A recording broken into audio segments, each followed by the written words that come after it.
Okay, I fixed some problems with my mic. I've fixed the sound, so everything is going great, and I'm super excited. I'm gonna be doing 3 videos today.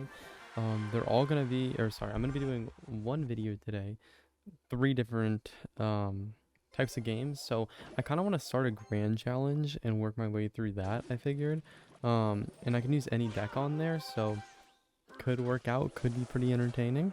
And then I also want to push ladder a little bit. I did realize that I am pretty decently low in comparison to most other people at this point in the season. So, is what it is. I did a little bit of off-camera pushing, but nothing too much. So, yeah, starting here, going against this musketeer kind of deck, I do have to think about it a little bit. But like I was saying in my last video, I really don't want to focus too much on the actual like commentary of the video. Like I kind of just want to talk about like what's been going on, like what I've been doing, what I've been focusing on. So yeah, I guess there's there's only so much you can talk about in like a 3 section long video, but at the same time there's like always a lot going on in my life. Speaking of which, speaking of a lot going on, I have to make sure I pop the queen ability and delivery here, otherwise he could get a really good hero balloon ability off, which could make us lose the game, but should be okay here. But yeah, so today I had started my day like really early, right? So I woke up like super early in the morning. I threw on a sweatshirt and I started like making a video for my other channel where I do like $0 to $1,000 content and stuff like that. And I was so like low energy, you know what I mean? I feel like when you start something early in the morning, you have to either like do something ahead of time. Watch this, it's gonna be super cool. Somebody watch this. Okay, it wasn't cool at all. I thought it was gonna be like, you know, super duper, not high energy, but like at least like excited to move into what I was gonna do. Cause it had been like a month and a half since I'd made a video. Like I'm pretty bad at uploading there, but I also had exams when I was supposed to be uploading over there, so it's a little bit different. Okay, he already gave up, so that's a pretty good win to start the video. But yeah, I don't know. It's super duper cool like looking at different formats of how you're gonna actually like do different videos on different channels and like what people are gonna like, what people are gonna watch, what people are going to enjoy clicking through. And I don't know, I think it's just something that not everybody thinks about or like looks at every day when you watch a video, that there's just so many different factors going on with it. But anyways, story that I want to talk about, what I want to talk about was during that video and like editing and like the different formats for it. There's, oh wait, I should, okay wait, I'm gonna cut back. I'm gonna try the more popular deck that's been going on recently. I'll show you guys that. Give me a second. Okay, so there's a couple different versions of E-Giant, but I particularly liked this version that I saw. I've noticed people like swapping out the Hero Dark Prince since he's kind of situational in a lot of matchups. And he also, obviously you have to buy the pass to get him, but if you're in a grand challenge, it could be fun to try this out. Maybe I could teach you guys a thing or two. I've played E-Giant. I actually have 80% of E-Giant unlocked, so I really could focus more on getting that deck on here and pushing it with ladder this time. Could go for a top 10,000 finish. We'll have to see. But yeah, so when I'm editing it, like it's a lot. Like I do a lot, right? Like when I make these videos, my whole goal is to be more like talkative, communicative, like personal and everything. But what I make also, this is just not a good cycle, so that's why I'm waiting. There's like nothing I could play without really losing to a different sort of win condition. Maybe log, arguably, but that would have been it. But yeah, there's just a whole lot of different content that you can make, I suppose. And the way that I post the videos aren't like, they're not like superlative, but they're very high, like a lot more highly edited and a lot more context space. Like more of everything that I talk about is video related. And I do find that some people, they watch specifically um for certain content and they watch because of that content based on that content. But I don't know, I feel like that's just not the kind of like channel and community that I want to make, if that makes sense. So yeah, but I'd love to hear like an opinion on that. Like, do you think it's better to just focus on content and then not focus on different factors of the video. Also, wait, I can definitely get a good Dark Prince ability off here. You can stop the Bandit dash with the Dark Prince ability, which is huge. Really big thing to learn. The card just came out. I actually got asked this question. I do want to come back and speak on it.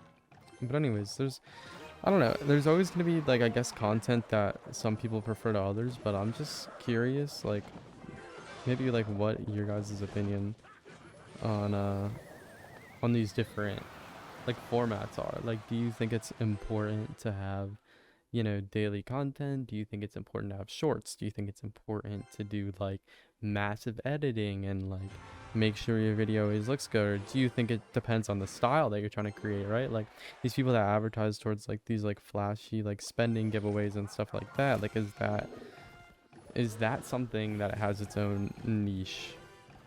I don't know. Very entertaining either way, any way that you want to look at it, but I think we can get a good defense here as long as I lock in for a second. Ooh, maybe not. We're definitely taking his tower, but the problem is I think he's taking ours too, especially having the Evo battle run. But we do have the Evo Eye Drag Dark Prince push coming up here, so he does have to worry about quite a bit. I'm gonna pop this Prince ability here, not really to do anything besides have a tank for the Eye Drag, and we actually do manage to tank for the, oh my goodness, okay. I was actually able to pull everything away from the Eye Drag there, which is exactly what I was trying to do. A little bit surprised that that actually worked out. I figured he was gonna block my Evo Eye Drag with something. Okay, that was a good first win for the Grand Challenge, but what I did want to come back and speak on was how I know kind of how the heroes, how good they're gonna be, how their interactions are gonna work out and everything. And that's mostly, I've learned that from not only just from like playing the game for 10 years, which genuinely, obviously, that is a big factor as of why I can actually differentiate between which cards are going to be helpful and which cards aren't going to be. That's unfortunate. The dash is unfortunate. Okay. I had to think about there whether he was going to dash the Marcher back, and if he was going to dash the Marcher back, if I needed to pop Queen ability or not. And that still might get a hit. Yeah, I was going to. He played the E-Sphere too low. If anybody Queen abilities at the bridge like that, play it down low, like somewhere down here.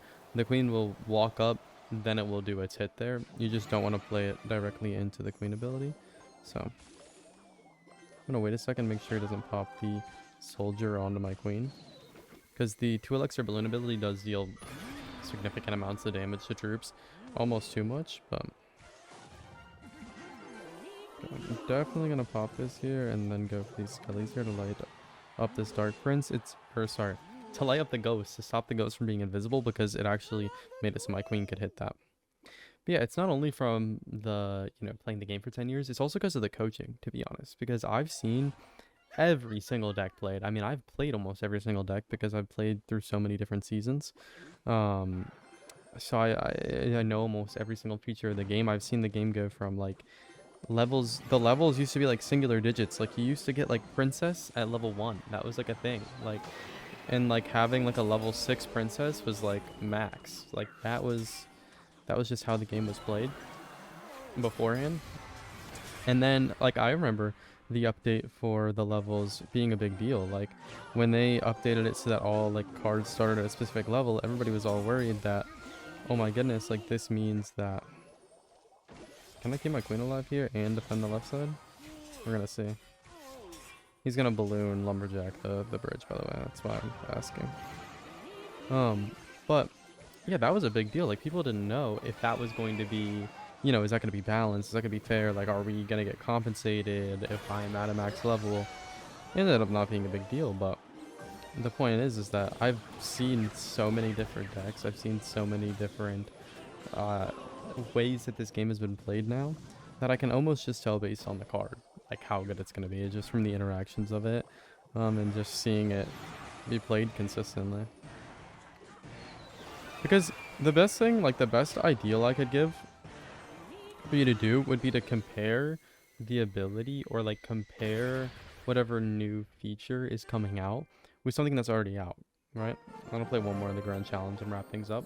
But if you can actually like look at the Dark Prince ability and think like, okay, this is like about the same as having a Hog Rider be spawned in with like a little bit of splash damage, which I know is hard to like maybe look at and just imagine, but if you kind of think about it in that sense, or maybe even like a 3-Elixir Ram Rider, then you start to get a better feel for the card because you can compare it like, oh, is it going to make it to the tower? Well, would a Ram Rider with, you know, on 60% HP or 70% HP make it to the tower? And then you could think about it in that way. And then, well, I already know if the Ram Rider will make it to the tower or not. I mean, I already know that interaction. So you kind of compare it to different interactions. And then you see the card 1 or 2 times. And then now you've mastered those interactions. These rascals were horrible because my Inferno Dragon was going to walk up. And now it's not going to. Because he blocked them at the bridge. So, and that ability was even worse, and it's gonna get off too. That's just not good for him at all. I think he just lost the game. He spent just a ridiculous amount of elixir making both those plays. So I don't see a world in which he can. Yeah, I think that's all he has in him. Cool. Whenever it spawns the Force Spear Goblin, I'm going to NATO them in. Beautiful timing. Oh my goodness. I wasn't actually trying to hit the Skarmy there. What I was trying to do was NATO them in at the most efficient amount of time. That way I could get the most amount of damage. But he ended up playing Skarmy, so. Pretty good start. I think we've already locked in this game. It's pretty difficult to lose from this position is what I was going to say. But if he has clone or something here, it's genuinely a problem. We have to... Okay, beautiful. I was gonna say we have to log at the right time.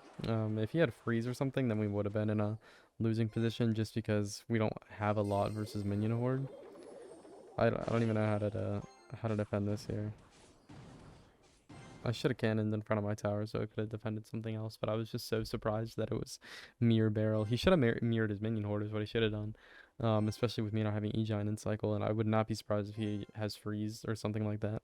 Just because of the baseline of the deck. Like when you see these more random decks like this, when they have like multiple maybe non-win conditions and everything else, that's just how it tends to be. They tend to just have random freezes and a bunch of other random cards. I'm just kind of planning on getting Inferno eye drag value. I'm not really attempting to go in. But I am okay with going in. I'm gonna NATO this to King is the idea here. And then if he goes for a second one, he's not going to. Okay. Alright, then the biggest thing is going to be getting down this E-Giant and then going eye drag. Had to focus up a little bit there instead of yapping just because when they play like the minion horde and I don't have a direct counter for it, especially for the Evo one, it does get a little bit close. But as long as I don't have to worry about the minion horde, the matchup is close to impossible for me to lose. I was kind of hoping the bowler would have just went backwards to shoot, but okay. I had a feeling he was going to go for the minion horde there. On the bowler, he's been kind of making the same consistent play, but I don't think it's possible for him to defend this, especially not with the Dark Prince coming down here, which with the ability and the E-Giant, it's impossible to defend. But yeah, I just really want to like try and adapt my videos and make them like, it doesn't even have to be like fun to watch, but I just want them to be like semi-entertaining and like also semi-educational is really what I'm going for.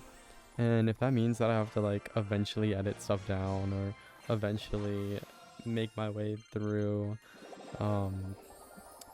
you know, actually making different types of videos, then like I will, but I prefer to just keep them like this. You know, if it's what I enjoy, then I hope other people would enjoy it. But like always, I appreciate your time. I hope you guys have a great rest of your day, and thanks for watching. Bye.